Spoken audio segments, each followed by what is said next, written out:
오늘 주시는 하나님의 말씀은 여호수아 14장입니다. 여호수아 14장 6절에서 14절 말씀. 여호수아 14장 6절에서 14절 말씀까지 한 절 한 절 교독하겠습니다. 그때의 유다 자손이 길갈에 있는 여호수아에게 나아오고 그니스 사람 여분네의 아들 갈렙이 여호수아에게 말하되 여호와께서 가데스 바네아에서 나와 당신에게 대하여 하나님의 사람 모세에게 이르신 일을 당신이 아시는 바라.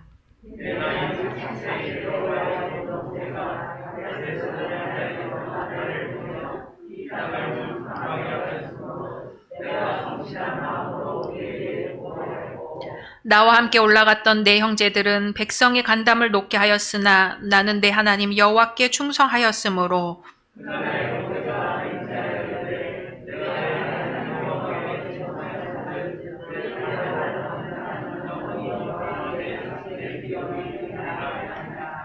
이제 보소서, 여호와께서 이 말씀을 모세에게 이르신 때로부터 이스라엘이 광야에서 방황한 이 45년 동안을 여호와께서 말씀하신 대로 나를 생존하게 하셨나이다. 오늘 내가 85세로 돼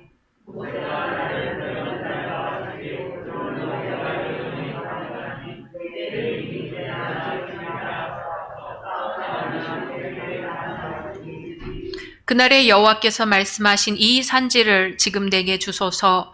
당신도 그날에 들으셨거니와 그곳에는 아낙 사람이 있고 그 성읍들은 크고 견고할지라도 여호와께서 나와 함께 하시면 내가 여호와께서 말씀하신 대로 그들을 쫓아내리이다 하니.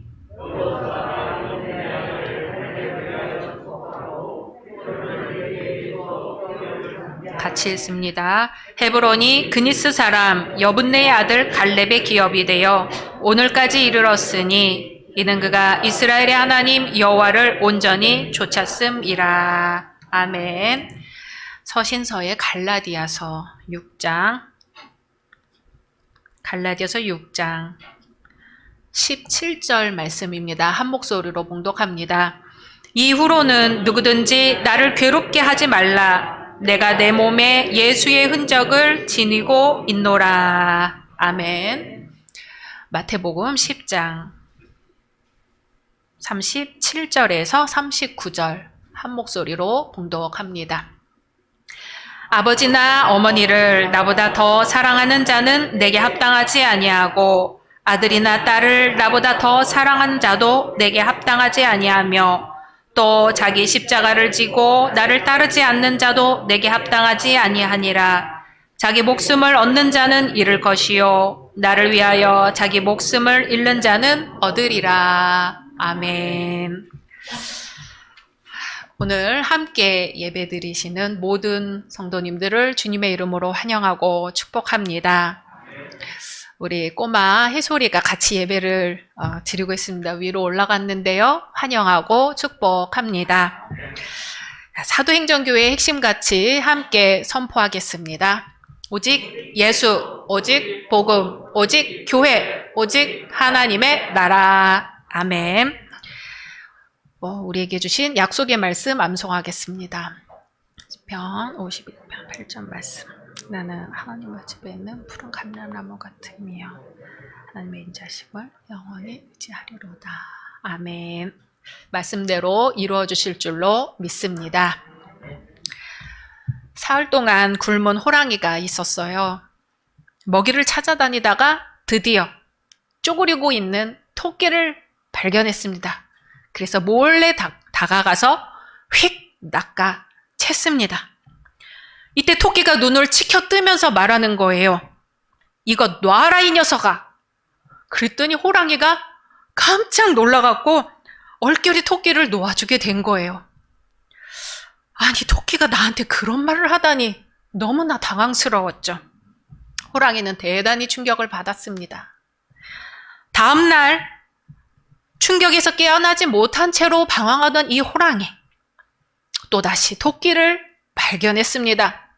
그래서 냅다 호랑이를 한 손으로 낚아챘습니다. 그랬더니 그 토끼가 호랑이의 어깨를 툭툭 치면서 얘기하는 거야. 나야 이 녀석아. 그랬더니 이 호랑이가 또 충격에 휩싸인 채 얼른 토끼를 놔주고 말았습니다. 호랑이는 다짐했어요. 내가 다시는 이런 실수를 하지 말아야겠다. 호랑이 체면에 안 되겠다. 그러다가 다음 날 또 토끼를 잡았습니다. 이번엔 그 토끼가 아니었어요. 분명히 다른 토끼였습니다. 그런데 호랑이는 그 토끼가 하는 말을 듣고 그대로 쓰러져서 죽고 말았습니다. 그 토끼가 뭐라고 했냐면 소문 다 났어 이 녀석아 하는 것이었어요. 주변의 죽음이나 심각한 질병 혹은 자신이나 타인의 신체적, 물리적 위협이 되는 사건 등으로 인해 겪는 심리적 외상을 우리가 트라우마라고 부릅니다. 아마 이 호랑이가 트라우마가 생긴 거죠. 토끼 때문에 너무 놀라서요. 트라우마로 인한 증상은 3가지로 요약할 수 있습니다. 첫 번째는 침입적인 생각입니다. 생각하지 않으려고 해도 어느새 머릿속은 그 트라우마 사건으로 가득 차고 기억을 끊어내려고 해도 자꾸 그 생각만 드는 겁니다. 두 번째는 각성입니다. 과각성 상태로 신경이 예민해지고 짜증이나 우울한 기분이 들며 식욕 부진, 수면 장애 등의 증상이 나타납니다. 세 번째는 트라우마 사건에 대한 회피입니다.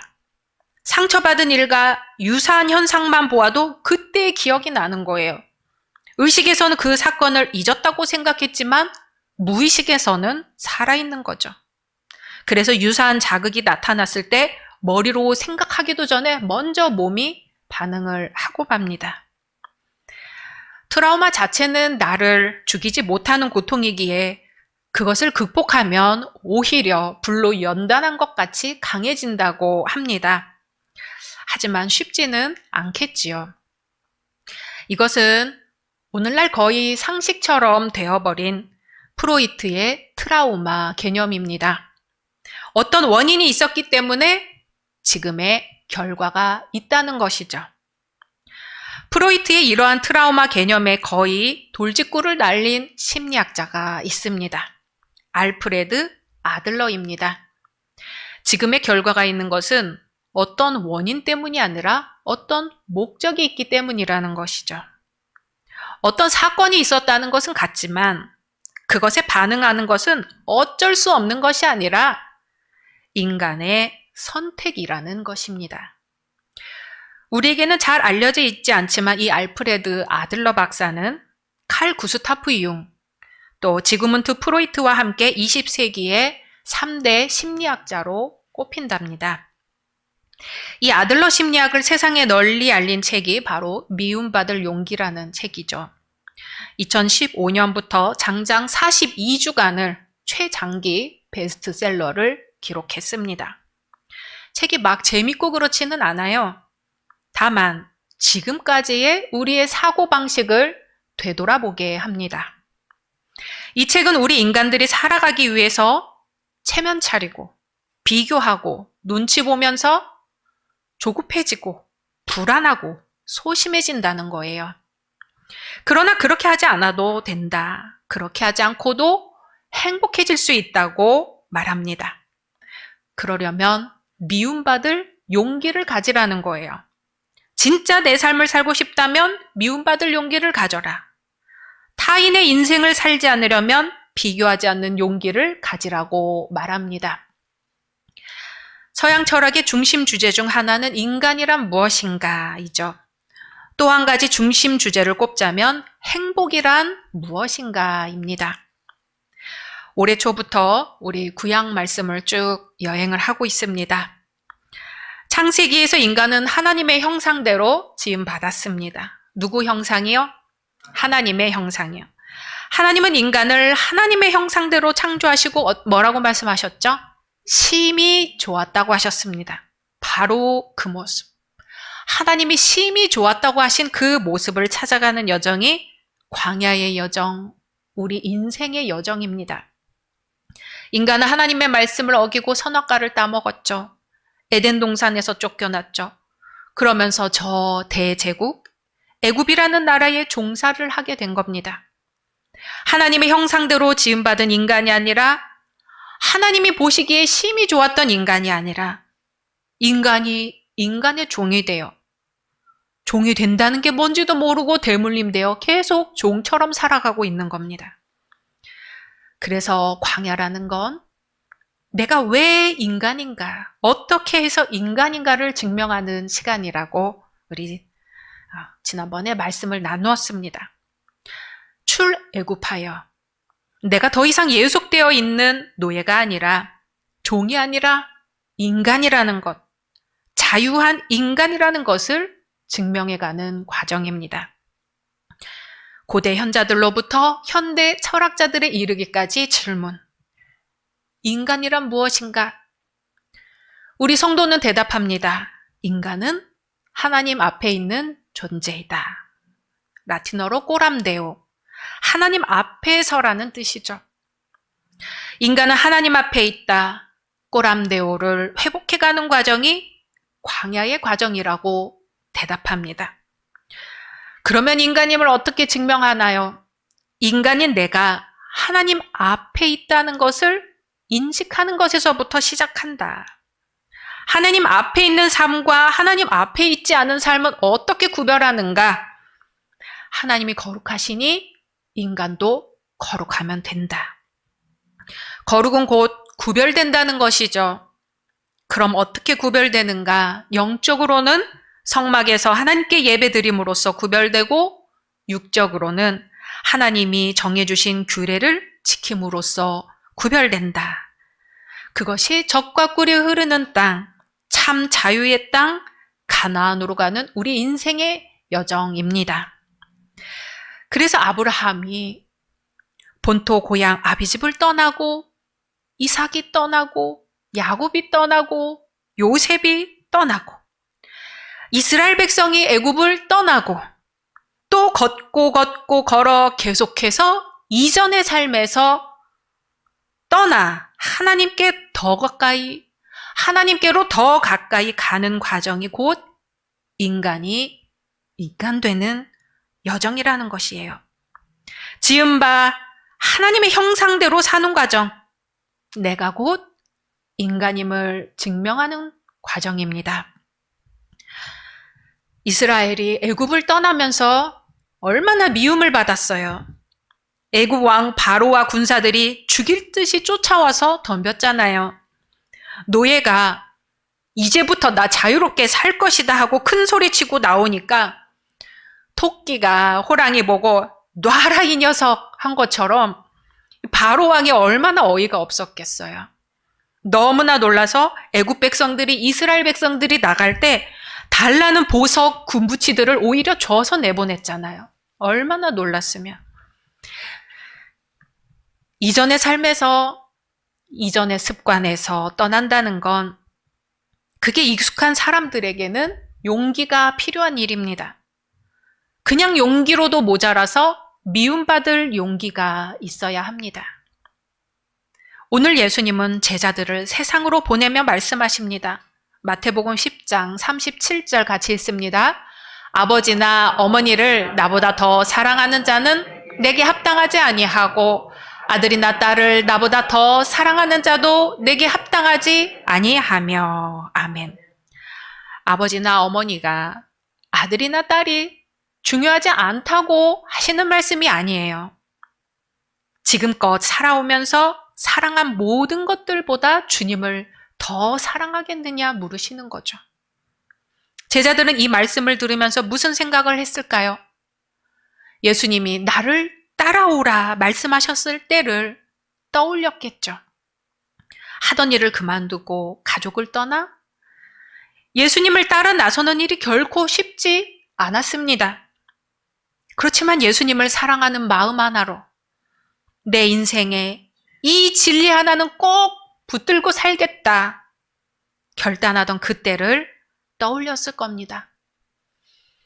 그럼 오늘날 누가 이런 일을 할 수 있겠는가 물을 수 있겠죠.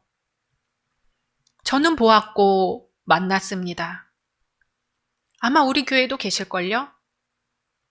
개척교회를 섬기며 살겠노라 다짐하며 살던 집을 떠나고 직장을 떠나고 어머니 곁을 떠나 작은 교회의 온갖 허드렛 일을 맡아 하는 청년 부부를 보았습니다.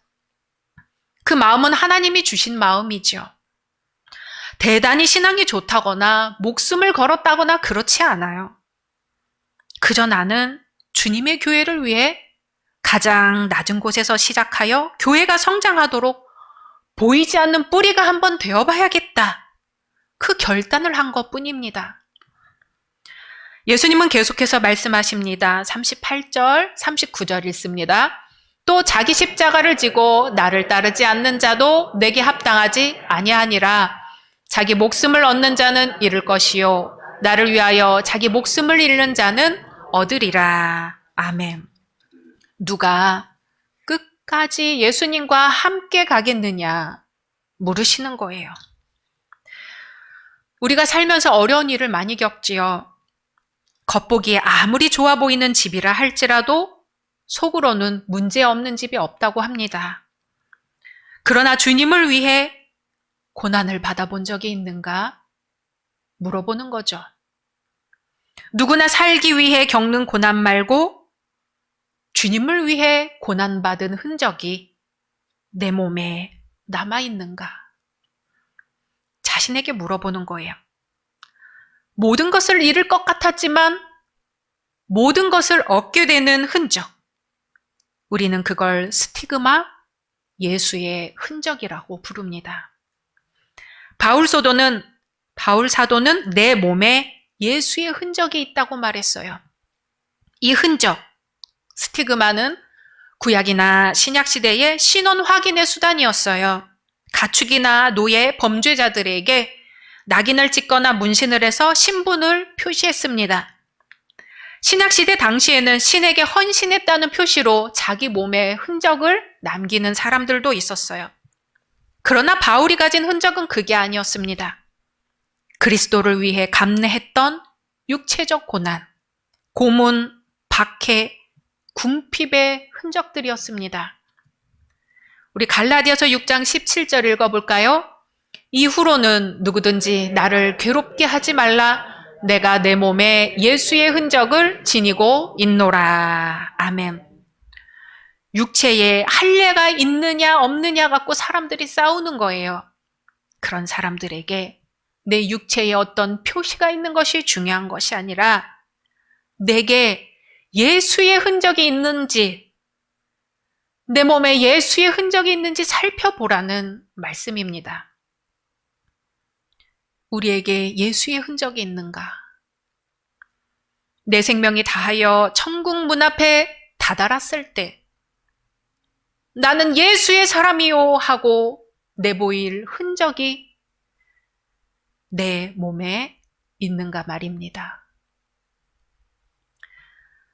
이스라엘 백성이 출애굽하여 가나안 땅이 보이는 가데스 바네아에 이르렀을 때 12 정탐꾼을 보냈지요.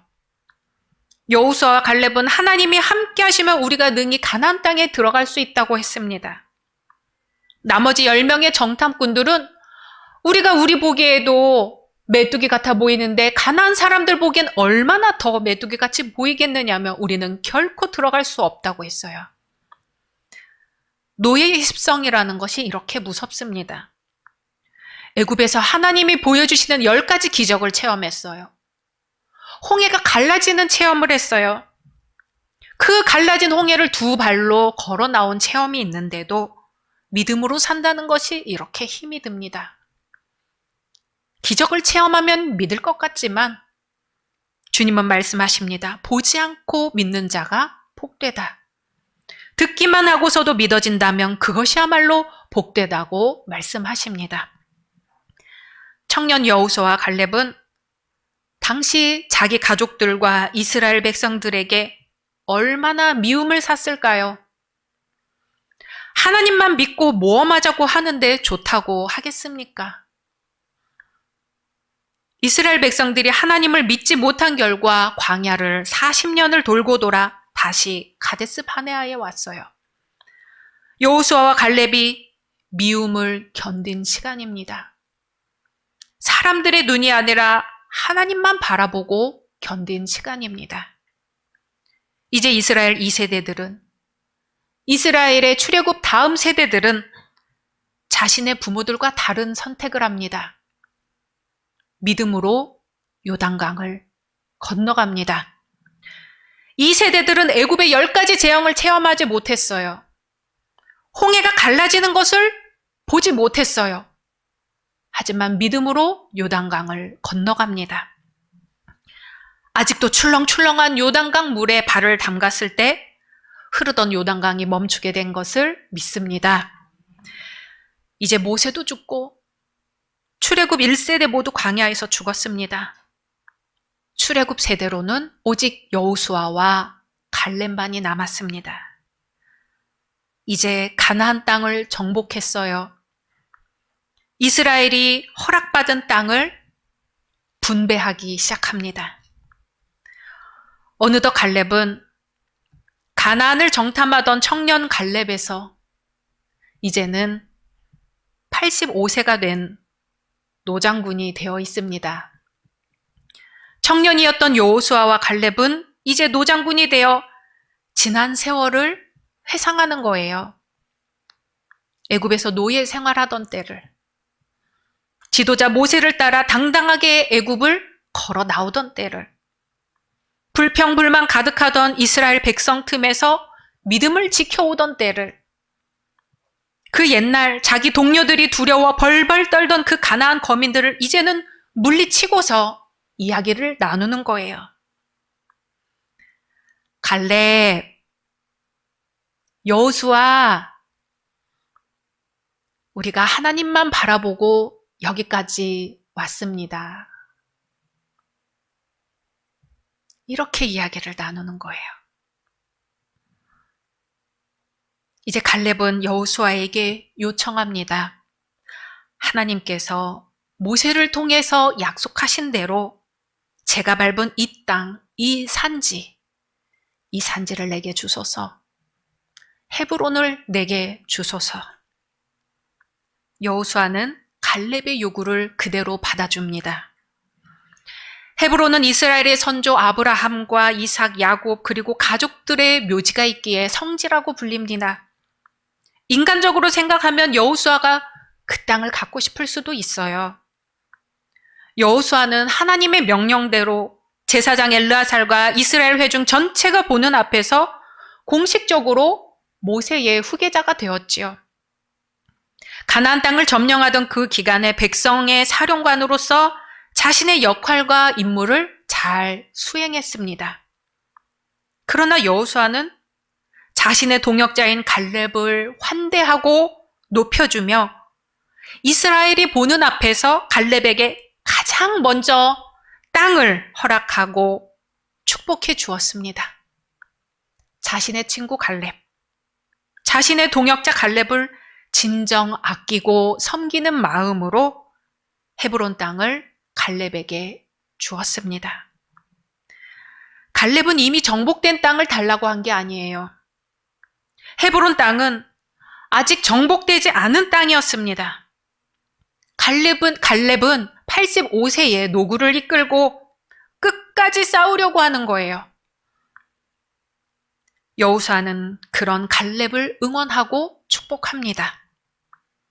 갈렙의 신앙은 육신의 한계를 믿음으로 극복한 청년의 신앙이요. 예수의 마음을 품고 십자가를 품은 신앙입니다. 갈렙을 선두로 이스라엘 12지파가 모두 그 땅을 기업으로 분배받았습니다. 그리고 마지막으로 모세의 후계자이자 이스라엘의 지도자이며 제일 앞에서 모든 싸움을 진두지휘했던 여호수아가 땅을 기업으로 받습니다. 이스라엘의 최고 지도자인 여호수아로서는 지휘에 있어서나 업적에 있어서나 가장 먼저 기업을 분배받는 것이 마땅하지요. 그럼에도 불구하고 모든 백성들이 각기 좋은 기업을 다 차지한 후에야 비로소 자신의 기업을 받습니다. 여호수아는 에브라임을 기업으로 받습니다. 에브라임 산지에 있는 성 딥낫세라는 그리 풍성한 곳이 아니었어요. 여호수아는 그 땅을 분배받은 후 다시 성읍을 중건했다고 기록되어 있습니다. 중건이라는 단어는 원어상 처음부터 새로 짓다, 황폐한 곳을 보수하고 수리하다라는 의미가 있어요. 여호수아는 기름지고 풍요로운 땅을 분배받을 수 있었음에도 불구하고 황폐하고 보잘것없는 땅을 아무런 불만 없이 받아들여 오히려 수고하기를 선택했습니다. 여호수아의 신앙은 실로 자신보다 백성들을 더 사랑하고 아끼는 신앙이요, 십자가를 지는 마음, 예수의 마음을 품은 신앙이었습니다.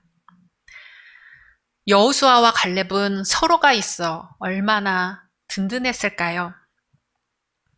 한번 떠올려 보실까요? 내가 여호수아라면 누가 갈렙일까? 누가 갈렙, 여호수아 하면서 서로 눈을 마주치면서 우리가 그동안 지내온 신앙을 이야기할 수 있을까? 한번 떠올려 보세요. 인간적인 관계 때문이 아니라 하나님 안에서 더욱 단단하고 굳건해지는 서로를 보면서 얼마나 기쁘고 감사했을까요?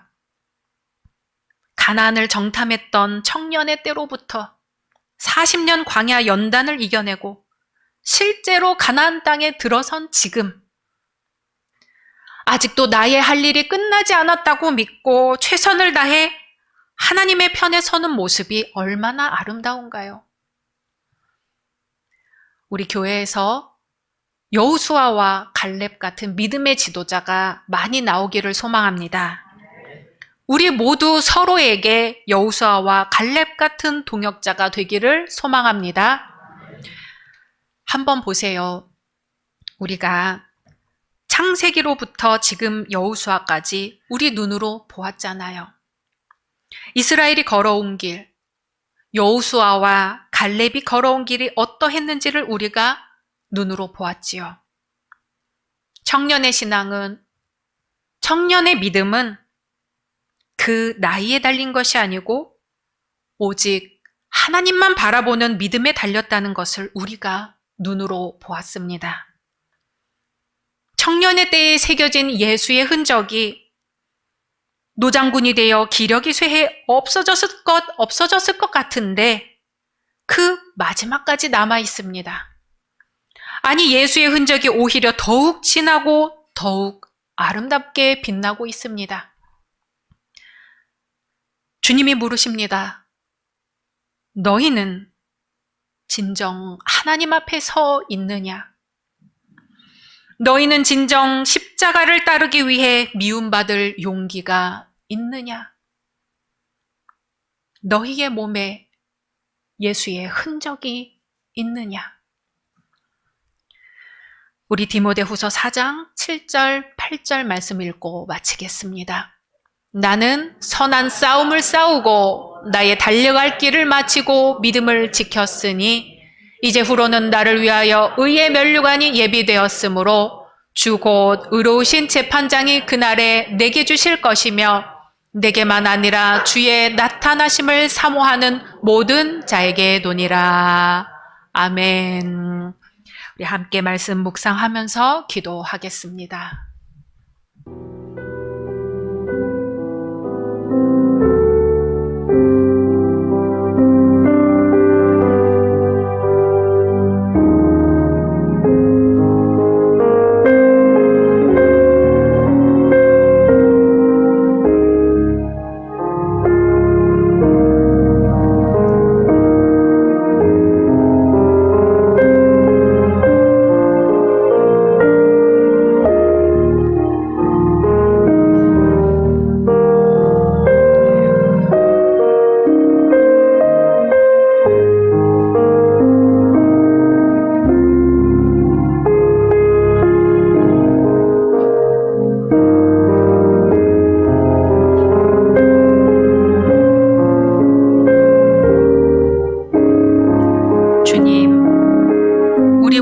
예수의 흔적이 남는 것을 두려워하지 않게 하소서.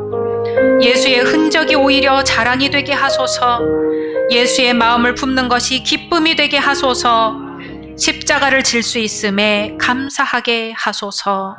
예수님의 이름으로 기도드립니다. 아멘.